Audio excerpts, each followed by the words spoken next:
먼저 저자는 말씀드렸다시피 바울이고요. 기록 연대는 51년경입니다.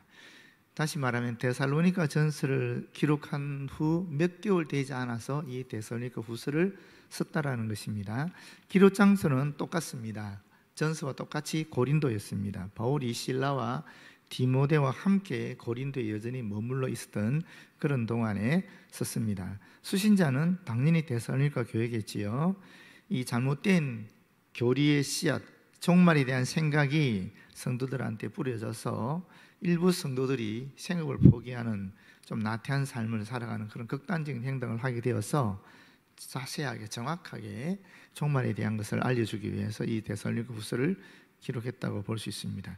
주제는 무엇이겠습니까, 여러분? 주제는 주님의 재림을 기다리는 동안에도 우리가 주신 사명, 사역을 잘 부지런히 충성스럽게 감당해 나가야 된다, 그런 것이라고 볼 수 있겠지요.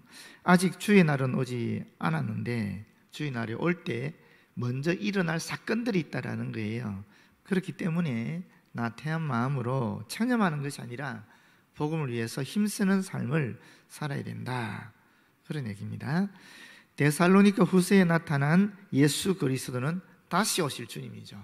다시 오실 주님, 주님의 재림에 대한 이야기로 볼 수 있겠습니다. 특징은 이 데살로니가 성도들이 바울이 보낸 첫 번째 편지를 통해서 주님의 재림을 오해하고 있는 것입니다. 그렇지 않습니까?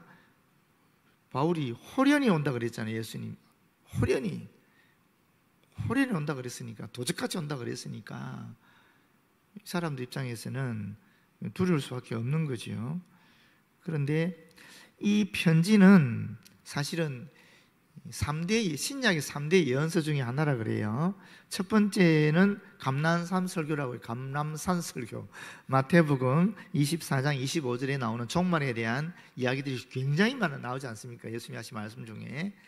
두 번째는 요한계시록이고요. 세 번째가 이 데살로니가 전후서인데 이것을 신약의 3대 예언서라 그러거든요. 그런데 오늘 이 데살로니가 전서와 후서를 비교해 보게 되면은 둘 다 믿음과 사랑과 소망을 강조하고 있습니다.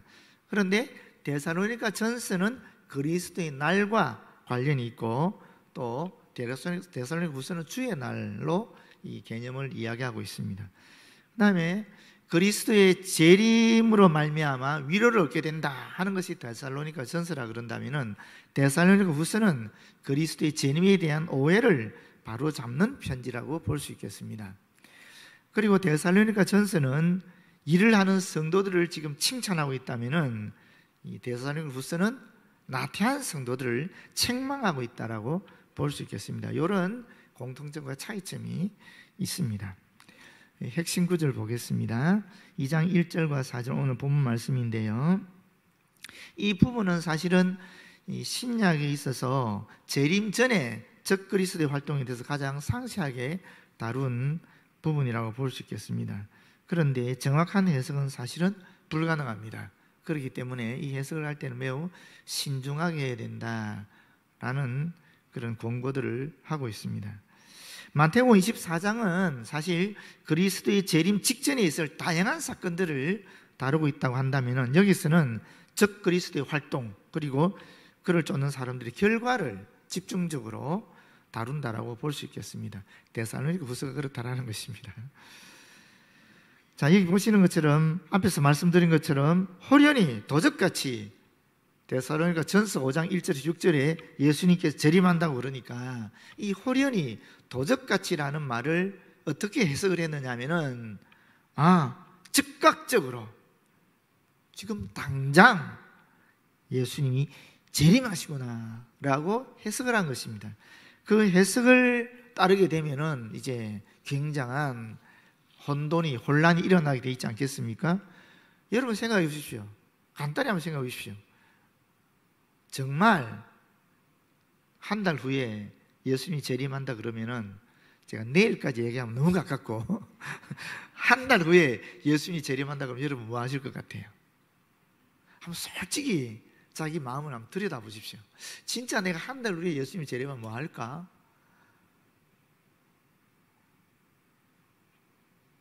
저 같은 경우는 일단 밀양을 내려갈 것 같아요. 저희 아버지를 보러 갈 것 같아요. 연로하신 아버지를 만나야 될 것 같아요.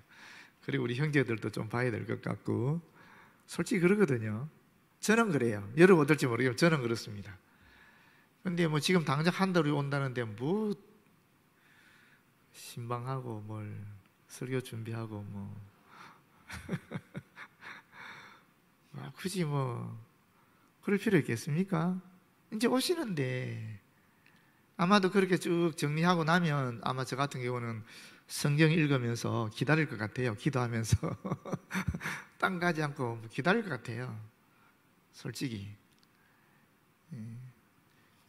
편안하니까 이런 얘기를 편안하니까 진짜 편안하기 때문에 지금 우리가 예수 믿고 신앙생활하는데 아무런 문제가 없으니까 살만하니까 이런 얘기 하는 거죠. 만약에 데살로니가 성도처럼 지금 당장 내 눈앞에서 예수 믿는 것 때문에 잡혀가고 감옥에 갇히고 죽음을 당하는 것을 본다고 생각해 보십시오. 당장 지금 내 눈앞에 그런 일이 일어나고 있는데 나도 예수 믿는 것 때문에 언제 잡혀갈지 모르고 언제 죽임을 당할지 모르는데 예수님이 재림한다라는 거예요. 곧 어떻게 하겠습니까? 기다리지 않겠습니까? 솔직히 기다리지 않겠습니까? 어쩌면 박해를 피해서 기다릴 수도 있겠지요. 사람들 눈에 안 띄게 기다릴 수도 있겠지요. 하여튼 기다릴 거예요. 굳이 복음을 전하기 위해서 애를 쓰지 않을 수도 있다라는 거죠. 이분들이 그런 상태에 몰렸다라는 겁니다. 이게 이 호련이라는 단어, 도적같이라는 단어를 해석을 이렇게 하다 보니까 이렇게 되어버렸다라는 거죠. 오직 예수님의 재림만 기다리면서 주어진 일상의 삶은 제껴두고 무의도식하게 되었다라는 것입니다. 사실 우리가 좋은 말로 하면 하나님 말씀을 묵상하고 기도하면서 주님의 재림을 기다린다라는 거지만 솔직히 바깥에서 보게 되면 그거 무의도식 아닙니까? 일하지 않고 기다리고만 있으니까. 우리는 사실 그런 상황 잘 알죠. 똑같은 상황이 우리나라에 있었잖아요. 1992년 10월 28일 날 예수님 재림하신다 라고 담임 선교가 얘기했고 그것 때문에 우리 한국 교회 전체가 아주 시끄러워졌죠. 또 그를 추종했던 그 계시의 날을 추종했던 많은 사람들이 실제로 그 교회로 몰렸잖아요. 그 사람들이 뭐 했습니까? 찬송하고 말씀 읽고 기도하고 예배 드리고 계속 그것만 했거든요. 생업 다 포기하고 그런 상황을 우리는 한번 경험했기 때문에 오늘 본문의 말씀이 훨씬 더 잘 이해가 되리라고 여겨집니다. 그랬다라는 겁니다. 자, 1절입니다. 형제들아, 이 바울이 자기 권위를 내세우지 않고 사도적인 권위 또는 이 선생이나 또는 가르치는 자, 목회자로서의 권위를 내세우지 않고 주님 안에서 대등한 형제 사랑으로서 말하고 있다 하는 그런 뉘앙스를 우리가 받게 됩니다. 너에게 구하는 것은 우리가 너에게 구하는 것, 이게 굉장히 표현이 정중한 표현이고 부드러운 표현입니다. 강하게 명령하는 게 아니라는 거예요. 지금 같은 주님의 형제로서 주님의 자녀로서 권하는 겁니다. 아주 자신을 낮추면서 정중하게 권면하고 있는 내용입니다. 우리 주 예수 그리스도의 강림하심과, 이 강림은 얘기했죠. 파루시아라고 이 황제가 방문하게 되고 그럼 축하 행렬이 일어나게 거기서 또 상을 주는 일도 있고 뭐 이런 얘기 했잖아요. 그게 모태가 되어서 예수님의 재림도 이와 같다라고 해서 이 강림을 연결해서 이렇게 얘기했다 그러지 않았습니까? 이 예수님의 재림을 지칭하는 그 당시 교회 전문 용어가 바로 이 그리스도의 강림이라는 말이거든요. 이 강림과 우리가 그 앞에 모임에 관하여 예수께서 강림하실 때에 성도들이 그 앞에 모인다. 우리 이미 데살로니가전서 4장 17절에 말했잖아요. 뭐 천사들이 소리도 들리고 나팔 소리도 들리고 하면서 우리가 공중에서 재림하시는 주님을 영접하게 되지 않습니까? 그림 한번 보실까요? 그 그림이 그려져 있는데 첫 번째 그림, 이 그림은 글렌데일 포레스트 론이라는 곳에 있는 LA에 있는 것입니다. 거기 묘지인데요. 묘지에 가보면은 저 그림이 엄청 큰 건물에 걸려 있어요. 저 그림의 내용은 사실은 그 순환에 대한 이야기입니다. 순환에 대한 이야기인데 그 다음 그림 보여주세요. 저 그림의 3분의 1 정도 차지하는 그림이 저 부활이라는 그림이에요. 저 그림 많이 보셨죠, 여러분? 우리가 일반적으로 교회에서 많이 선물한 그 신방상 있잖아요, 그죠?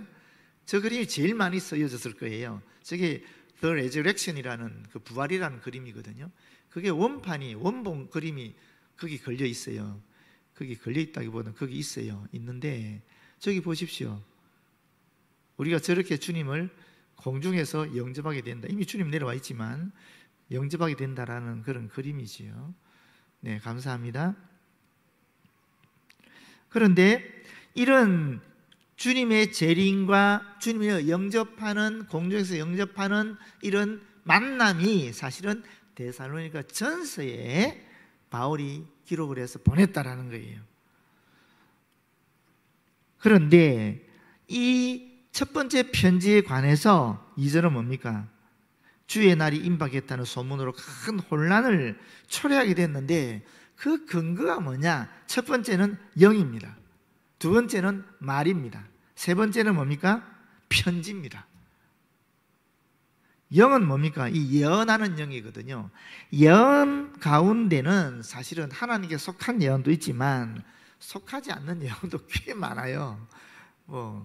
진짜 많습니다. 다윗 선교회가 전형적인 예가 될 수 있겠지요. 실제로 그들은 성령의 직통 계시를 받았거든요. 한둘도 아니고 한 20명 정도 되는 그 영을 받는 아이들이 받아서 예언하는 내용을 쭉 적어 보니까 공통적으로 나온 거예요. 그게 그날 오신다. 이 공통적으로 나온 거예요. 그러니까 한두 사람도 아니고 뭐 수십 명이 받았으니까 그들로서는 이걸 인정하지 않을 수가 없는 거죠. 하나님의 말씀을 기준으로 해야 되는데 이 영의 말씀을 기준으로 하다 보니까 그런 게 발생되는 거죠. 근데 사실 직접적으로 예수께서 하신 말씀은 나도 모르고 천사들도 모르고 오직 아버지 하나님만 그 날을 안다라고 얘기하셨거든요. 근데 그 한 구절을 무시하고 여러 다른 구절로 해석하게 되면 아니 아버지 하나님과 성자 예수님과 성령 하나님은 삼일째 한 분이신데 어떻게 성부 하나님이 아시는 그 날짜를 성령 하나님이 모를 수가 있느냐, 또 성자 예수님이 모를 수가 있겠느냐? 맞잖아요. 이게 틀린 얘기 아니잖아요. 해석으로는 충분히 논리적으로 합당하고 가능한 해석이에요. 그러나 성경에는 뭐라고 그랬어요? 분명하게 나도 모른다라고 예수님이 얘기했거든요. 아버지 하나님은 안다라고 얘기했잖아요. 성령도 사실 엄밀하게 따지면은 거기에서 제한될 수가 없죠. 성부 하나님은 아신다라는 거니까. 근데 그렇게 해석을 하면 또 뭐 말이 되는 거니까 결국 성령이 성부 하나님의 뜻을 알고 우리에게 계시해 주셨다. 이렇게 되니까 1992년 10월 28일이 정확한 날이 되는 거죠. 그런데 사실은 우리 다윗 성경만 그런 게 아니라 여호와 증인이 생긴 유래도 그렇습니다. 여호와 증인도 어떻게 생겼느냐 하면은 원래 1914년에 예수님이 재림한다 그랬어요. 그래서 모인 사람들이 여호와의 증인들이었습니다. 그런데 예수님이 재림하시다가 구름이 있어서 올라갔다 하는 그룹으로 그 여호와 증인이 쪼개집니다. 또 어떤 학파는 이미 우리가 눈에 보이지 않게 재림하셨다. 지금 우리는 예수님이 재림한 이후에 천년 왕국을 살아가고 있다. 이제 이렇게 또 얘기하는 거죠. 그러나 데살로니가 전서 지난번에 말씀드린 것처럼 분명하게 예수님은 우리 모두가 보는 가운데에 분명히 하나님이 초능력적으로 우리 모두가 보는 가운데 재림한다 그랬잖아요. 이 말씀이 또렷하게 기록이 되어 있는데 그럼에도 불구하고 또 그렇게 해석할 수 있지 않겠습니까? 또 뭐 얼마든지 사람을 설득시키는 해석은 다양한 거니까요. 1914년에 예수님 이미 재림했다. 또는 뭐 구름 때문에 걸려서 다시 올라가셨다가 온다 그랬다면 이런 것들이 이해가 되는 거니까 참 사람의 어떤 이성이라는 것이 굉장히 참 어리석다라는 것을 느낄 수 있는 거지요.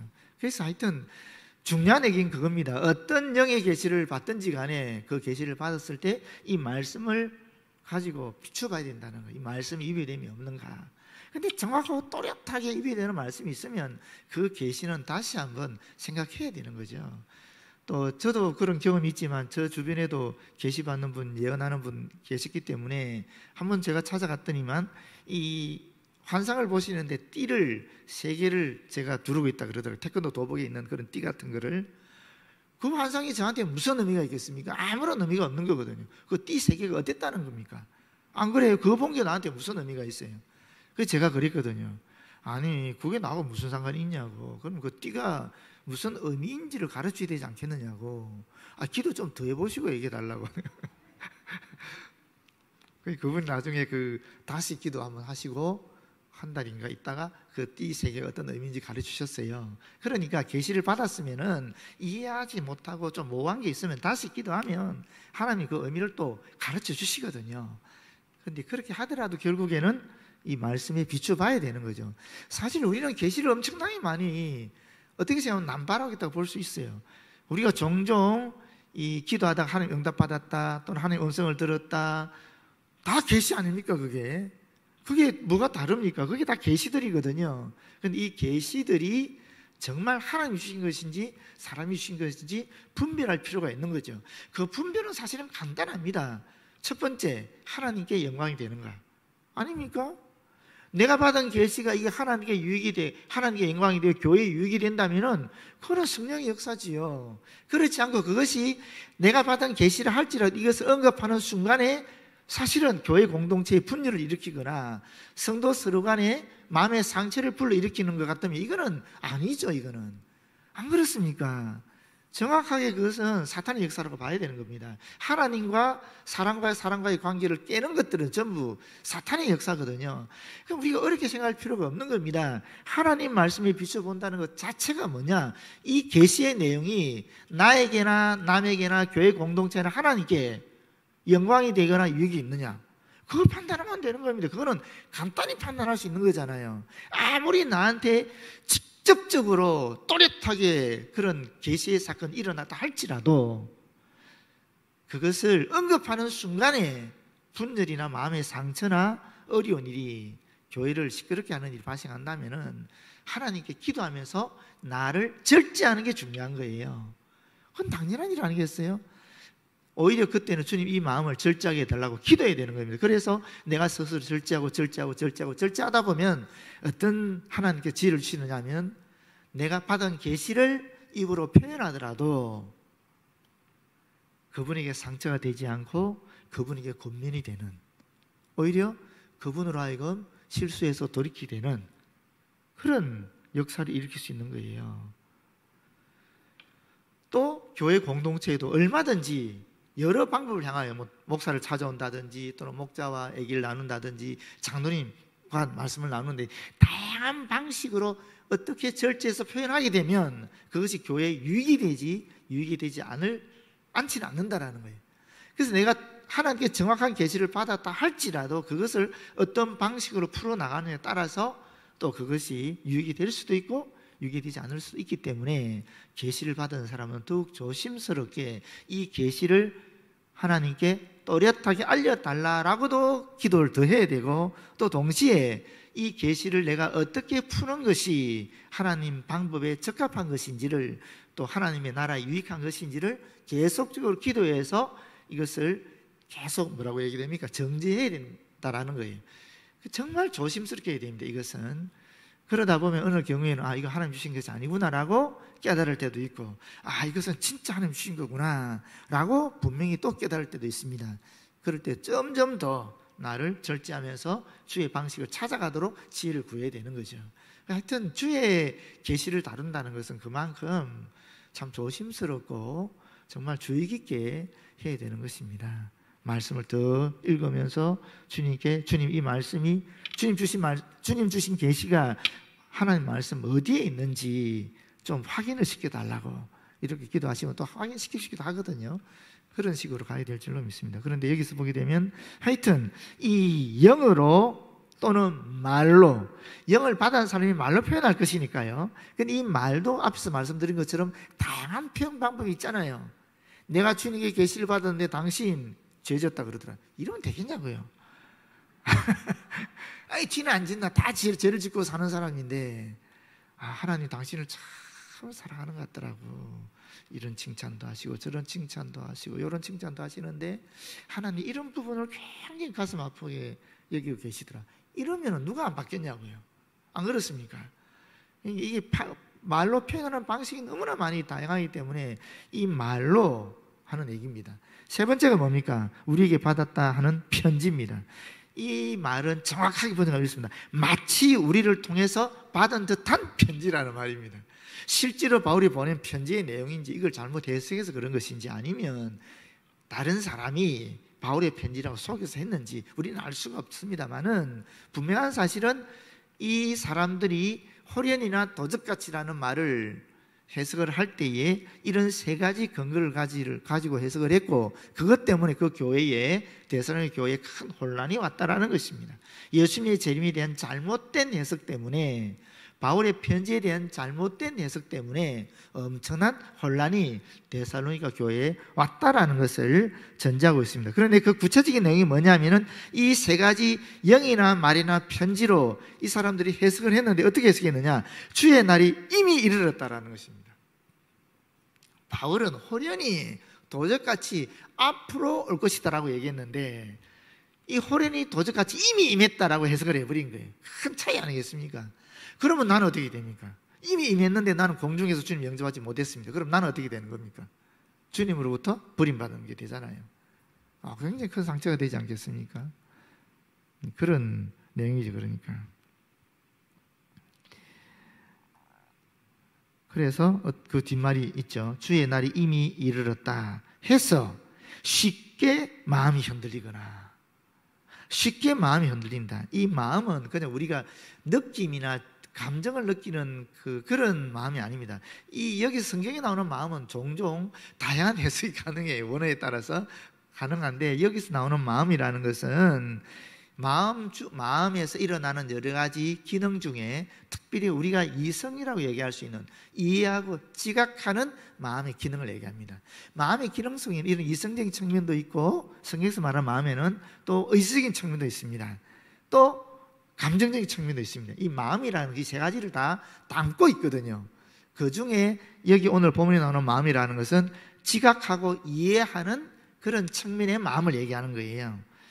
생각하고 판단하는 것이라는 거지요.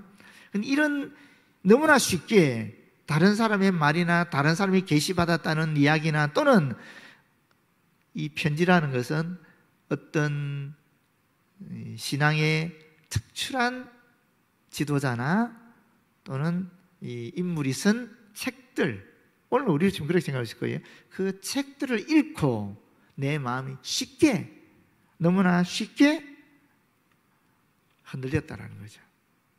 이 흔들리다라는 표현은 밖에서 일어나거나 유포되고 있는 어떠한 사실을 여과 없이 내가 한번 여과시켜야 되지 않습니까? 어떤 책을 읽든지 간에 어떤 말을 듣든지 간에 어떤 위대한 설교를 할지라도 한 번은 내가 갖고 있는 신앙의 어떤 그런 이 안경으로 한번 걸러야 되는 거거든요. 여러분 이것이 매우 위험한 어떻게 생각하면 말일 수는 있지만 그럼에도 불구하고 하나님께서 지금까지 성령님을 통해서 여러분의 삶을 이끌어 오셨잖아요. 여러분도 지각하지 못하는 굉장한 하나님 말씀에 대한 그런 어떤 지식들이 있어요. 사실은 굉장한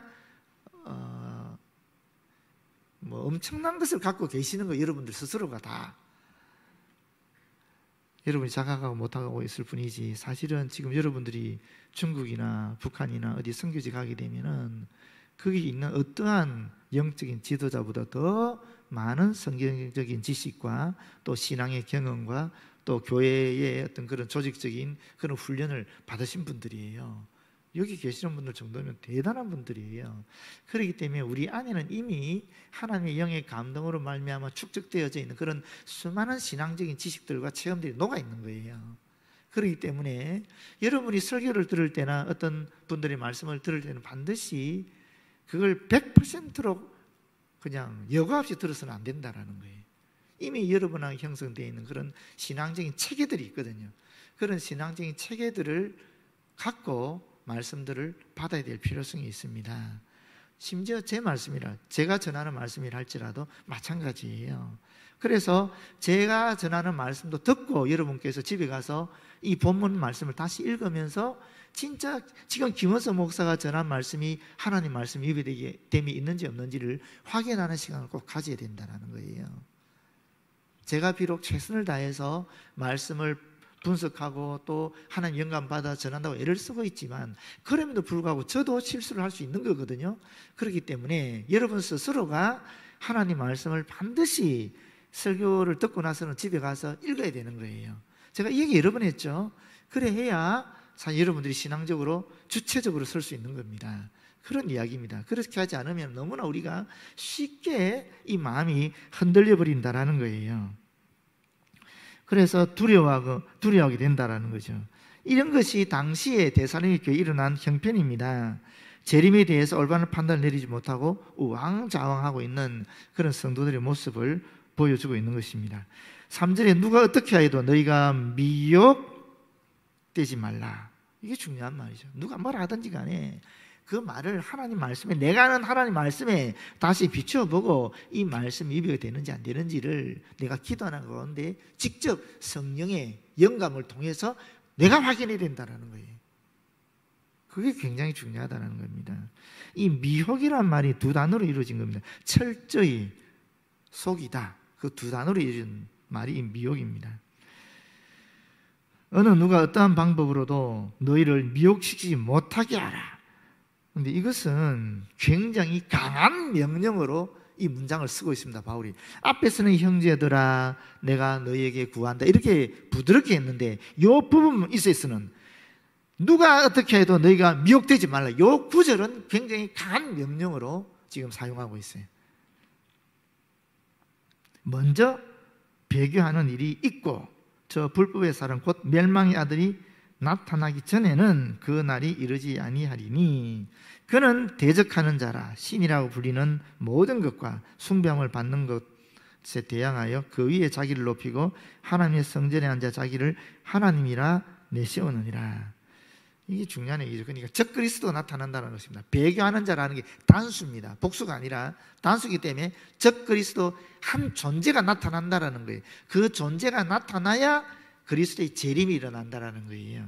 그런데 그 당시에는 없었다라는 거죠. 적그리스도가 나타난 적이 없었다라는 거예요. 바울이 데살로니가 후서를 쓸 때는 없었어요. 그때 얼마 안 됐으니까. 그런데 요한계시록 가게 돼도 벌써 적그리스도가 나타납니다. 그런데 지금 이 적그리스도를 뭐라고 얘기하느냐면 불법의 사람이라 그러고 멸망의 아들이라 그러고 있습니다. 근데 이 불법의 사람, 멸망의 아들은 어떤 존재인가, 그 사람이 어떤 사람인가 하면은 두 가지로 나타나는, 첫 번째는 대적하는 사람, 두 번째는 스스로 높이는 사람, 이렇게 딱 두 가지로 얘기하고 있어요. 그래서 4절이죠. 대적한다, 대적하는 자다. 이 사단의 특징이죠. 사단의 영을 따라 행하는 사람이기 때문에 범사에 하나님께 대적하는 삶을 살아가는 사람이라는 겁니다. 이 사람은 신이라고 불리는 모든 것과 숭배함을 받는 모든 것에 대해서 대항한다는 거죠. 이 대항하는 사람입니다. 대적하는 사람이라는 것입니다. 두 번째는 뭡니까? 이 대적하는 그 위에 자기를 높인다, 스스로 높이는 사람이라는 거죠. 그래서 하나님의 성전, 오늘날로 치면 교회 공동체 아니겠습니까? 하나님의 성전에 앉아서 자기를 하나님이라고 내세운다라는 것입니다. 자기를 하나님이라고 내세운다. 여러분, 저는 이 구절 읽으면 탁 떠오르는 사람 하나 있어요. 그래서 많은 보수적인 개신교 성도 신학자들은 적그리스도라 그렇게 얘기합니다. 교황이에요, 교황. 딱 읽으면 교황이에요. 요거 읽으면 딱 교황이에요. 왜냐하면 이 천주교 교리에 의하면은 하나님 말씀보다 더 우선시 되는 것이 이 교황이 교황 좌에 앉아서 선언하는 내용이에요. 교황이 개인적으로 하는 내용이 아니라 교황좌가 있거든요. 교황좌에 앉아서 하는, 선포하는, 선언하는 그 내용은 하나님 말씀보다 더 위에 권위를 가지고 있어요. 그러면 좀 이상하지 않습니까, 이게?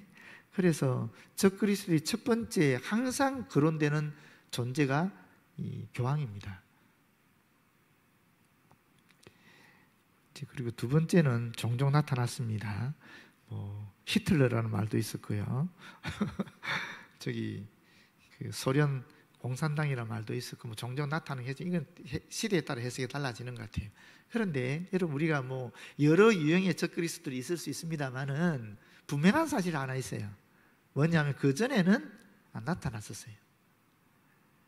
바울이 쓴 이 시대에는 적그리스도가 앞으로 나타날 것이다라는 거예요. 그런데 지금 우리는 이미 적그리스도일 수 있는 가능성이 있는 존재가 이미 우리 눈앞에 있다라는 거예요. 여러분이 될 수 있어요. 교황이 될 수도 있고, 또는 어디 지금 현재 이 세계를 이끌어가고 있다는 알지 못하는 금융권의 지도자가 될 수도 있는 것이고, 말할 수 없는 사람들이 나타날 수 있어요. 우리가 알지 못하는 그런 사람이 있을 수 있다라는 거예요. 무슨 얘기냐면 지금 현재는 적그리스도가 누구다라고 지칭할 수 있는 시대가 됐다라는 거예요.